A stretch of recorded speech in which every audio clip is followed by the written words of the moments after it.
लाल killer में कलैया कहीं मुरक न जाय कि भैया कैसे झेल अकेलो भारे कन्हैया मेरो छोटो।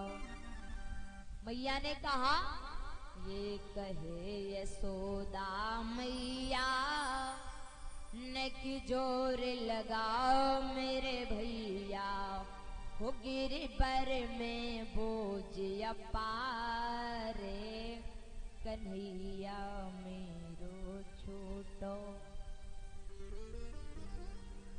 ब्रजवासियों ने कहा लाला जा सो जा।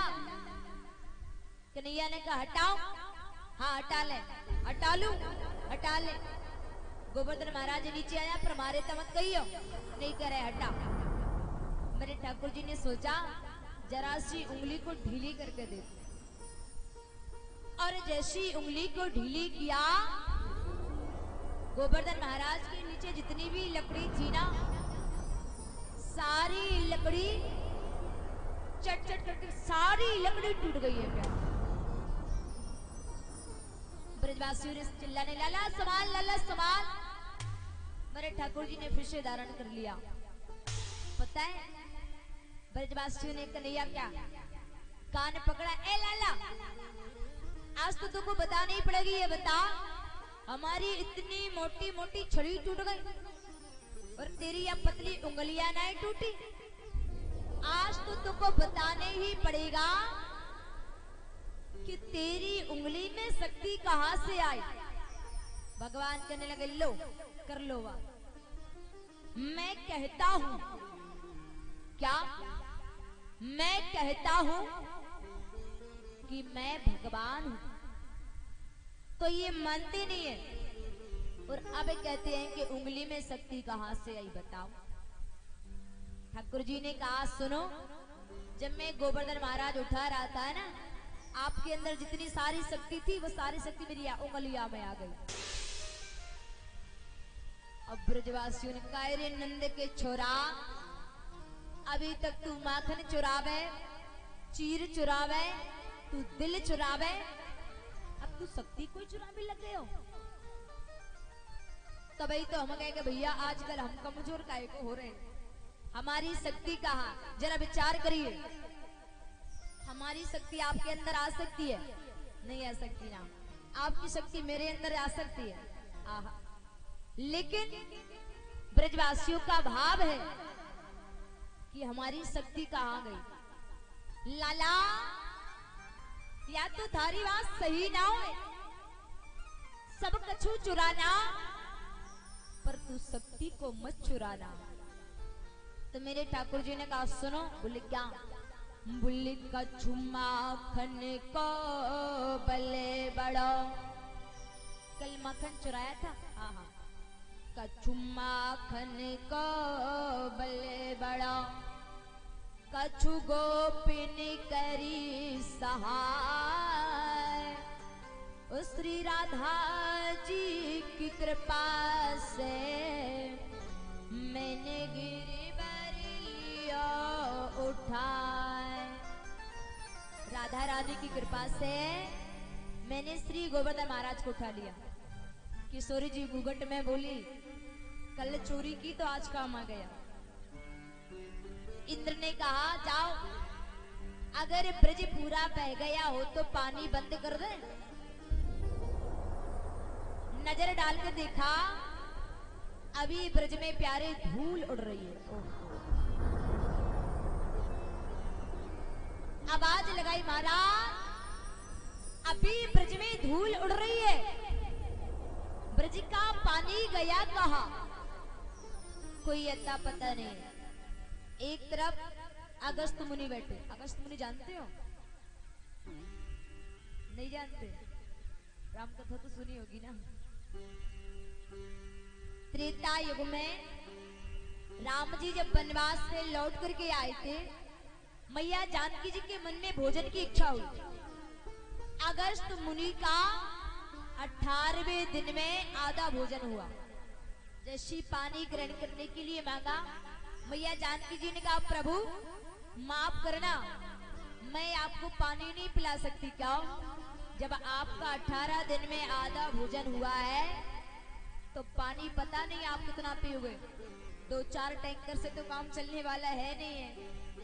अगस्त मुनि ने कहा सुनो, ऐसे पानी हम रोज रोज थोड़ी ना पीते हैं, तो एक युग में पीते हैं तो एक युग में पानी पिया, कई युग बीत जाते हैं, हम तो पानी ऐसा पीते हैं, तो ना मैं पानी नहीं पिला सकती। राम जी ने कहा द्वापुर में जब मैं कृष्ण बनूंगा, कृष्ण बन के गोवर्धन महाराज को उठाऊंगा, इंद्र जितना जल बरसाएगा सारा आप भी जाना।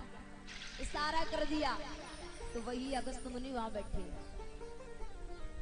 सुदर्शन चक्र है, शेष नाग है, एक बूंद भी ब्रज में नहीं आया। आज इंद्र ने विचार किया, ओहो मैंने आज बहुत बड़ी गलती कर दी है प्यारे। महापुराण में वर्णन आता है, आज इंद्र ऐरावत हाथी पे बैठ करके भगवान से क्षमा प्रार्थना गलती मांगने के लिए जाता है ना, मैंने आपको पहचाना नहीं है, आप मुझे माफ कर देना। ओहो विचार करिए, कुछ लोग गलती करते हैं ना, और गलती करने के बाद फिर कहते आई एम सो सॉरी, उससे गलती हो गई माफ कर देना। विचार करिए, इंसान की इंसानियत उस वक्त नहीं कहलाई जाती, गलती करने के बाद माफिया तो महाराज सिर में नाच, सर्कस में नाचने वाले सिर भी मांग लेते हो। वास्तव में इंसान की इंसानियत तो तब कहलाई जाती है, इंसान एक गलती करने से पहले ही हमारी गलती को महसूस कर ले। मेरे प्रभु ने कहा इंद्र गलतियां आपने कहा कि माफ कर देना, तो याद रखना माफ केवल और केवल गलतियां की जाती है प्यारे, और गुनाह कभी माफ नहीं किए जाते हैं, उनका प्रमाण हमेशा भुगतना ही पड़ता है। इंद्र बार बार भगवान के चरणों में आज विनती करता है, प्रभु मैंने आपको पहचान नहीं पाया है, मुझे माफ कर देना। बार बार विनती करता है। सुखदेव जी ने कहा राजन परीक्षित, और मैं भी आपसे निवेदन करना चाहती हूँ, आप भी भगवान के मंदिर में जाना जरूरी नहीं है, अरदास ही भगवान से लगाएं। प्रिया तू मिले या ना मिले कोई जरूरी नहीं है, बस विनती इतनी है करिया मुझे अपने चरणों से लगा के रखना। करिया तू मुझे वृंदावन बुलाना या मत बुलाना, अपने चरणों के पास रखना या मत रखना, पर विनती इतनी है करिया कि मुझे अपनी नजरों से दूर मत करना। क्या किसी ने कहा है अगर तुम मुझे 1000वीं सजा दे दोगे ना तो भक्त को स्वीकार है, परंतु मुझे हमेशा इन नजरों से कभी मत गिराना। क्या और कोशिश ये करना दुनिया की नजरों में 1000 बार गिर जाना, पर दुनिया के नजरों को, दुनिया को बनाने वाले की नजरों में सही बने रहना, तुम्हारा वक्त से बेड़ा पार हो जाएगा। क्या रिया तुम्हें पता है ना, जो व्यक्ति नजरों से गिर जाता है ना, जिंदगी में जीवन में कभी उठने वाला नहीं है। अरे पहाड़ से गिरा हुआ व्यक्ति तो खड़ा हो सकता है प्यारे, परंतु नजरों से गिरा हुआ व्यक्ति जिंदगी में जीवन में कभी खड़ा नहीं हो सकता है। याद रखिएगा।